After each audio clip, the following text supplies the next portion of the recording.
गणनायकाय गणदैवताय गणाध्यक्षाय धीमहि गुणशरीराय गुणमण्डिताय गुणेशानाय धीमहि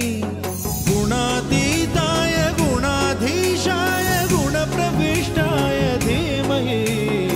एकदन्ताय वक्रतुण्डाय गौरीतनयाय धीमहि